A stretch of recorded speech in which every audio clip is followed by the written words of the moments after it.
ये सीढ़िया वाला लोग आया, पुलिस भी आया था, एसपी वाला भी आया था। ये हमको हमारे घर बहुत मुश्किल से बनाया, इसने हमारा गिराया। कह रहे आप ये लोग यहाँ से चला जाओ। हम बोले किधर जाए, उधर ठंड है अफगानिस्तान में। कह रहे आप गैर कानूनी इधर रहता है, इधर से चले जाओ। मालिक कहाँ पे जाए, ये हमारा घर, यहाँ पे ज़िंदगी बनाई, सारा बचपन इधर गुजारा हमने। दुख तो ज़्यादा होता है, अभी क्या करें, मजबूरी है। अभी उस लोगों ने गिराया, उसके साथ तो शोर नहीं कर सकते है ना, वो शोर करेगा तो ले जाएगा ताना। हम ये कोशिश करते हैं अभी किधर जाए, जगह नहीं है।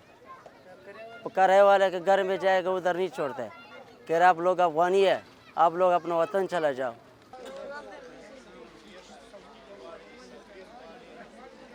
2-3 हज़ार लोग जो है ना, ये इस सर्दी में कहाँ जाएंगे।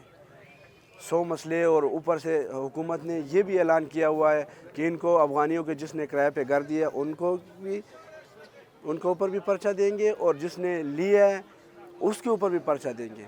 जब ये लोग ये भी कहते हैं कि इन अफ़गानियों को घर भी किराए पे नहीं देना है, तो ये क्या खुले आसमान तले बैठ जाए। इतना खौफ हरास है कि ये लोग अपने घरों से नहीं निकलते हैं मजदूरी के लिए। यहाँ पे इतना भी गरीब लोग हैं कि 2-3 दिन से उनके घर में चूल्हा नहीं जला होगा। किस वजह से? पुलिस की डर की वजह से, कि मैं बाहर निकलूँगा, मैं जाऊँगा उधर, मुझे पुलिस पकड़ेगी। मुश्किल ये है कि एक तो सर्दी का मौसम शुरू होने वाला है, दूसरा हमारे रहने का और कोई जरिया नहीं है। हमारे पास तो खेमा भी नहीं है और ना ही कोई जगह देने को तैयार है। वो कहते हैं कि हम मुहाजिरों को जगह नहीं देते हैं।